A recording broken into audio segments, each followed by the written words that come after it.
appearing to suggest that Donald Trump did not represent the American people's values after the recent violence in Charlottesville, Virginia. Rex Tillerson said on Sunday the president speaks for himself.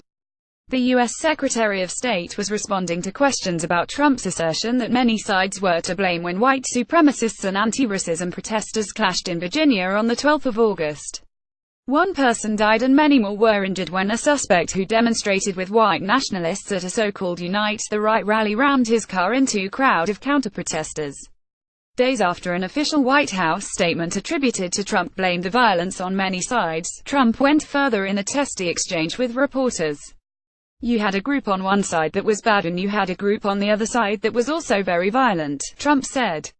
"Both sides included very bad people," the president added, saying those gathered for the far-right rally, ostensibly to protest the removal of a statue of Robert E. Lee, included many fine people. Asked if such remarks made it harder for him to represent America abroad, Tillerson said, "I don't believe anyone doubts the American people's values or the commitment of the American government or the government's agencies to advancing those values and defending those values." "And the president's values?" asked Chris Wallace, the Fox News anchor. Tillerson replied, "The president speaks for himself." Asked if he was separating himself from the president, Tillerson said, "I've made my own comments as to our values as well in a speech I gave to the State Department this past week." Tillerson is the latest member of Trump's cabinet to refuse to defend his shifting reactions to Charlottesville.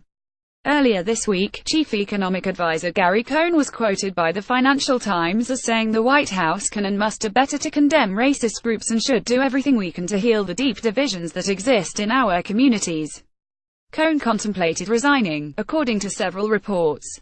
Trump lashes out at truly dishonest media reporting of Charlottesville this weekend. Video of James Mattis telling troops abroad America had problems and had lost the power of inspiration prompted suggestions the Secretary of Defense may have been referring to controversy surrounding the president.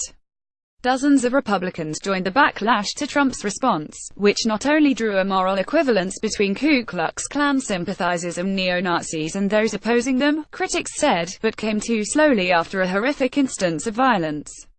This weekend, the former Vice President Joe Biden criticized Trump in an essay published in The Atlantic. "Today we have an American president who has publicly proclaimed a moral equivalency between neo-Nazis and Klansmen and those who would oppose their venom and hate," Biden wrote.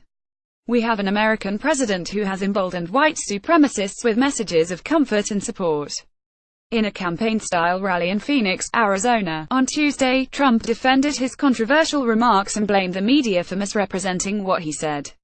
"Here's what I said on Saturday," he told the crowd, before reading parts of the initial White House statement.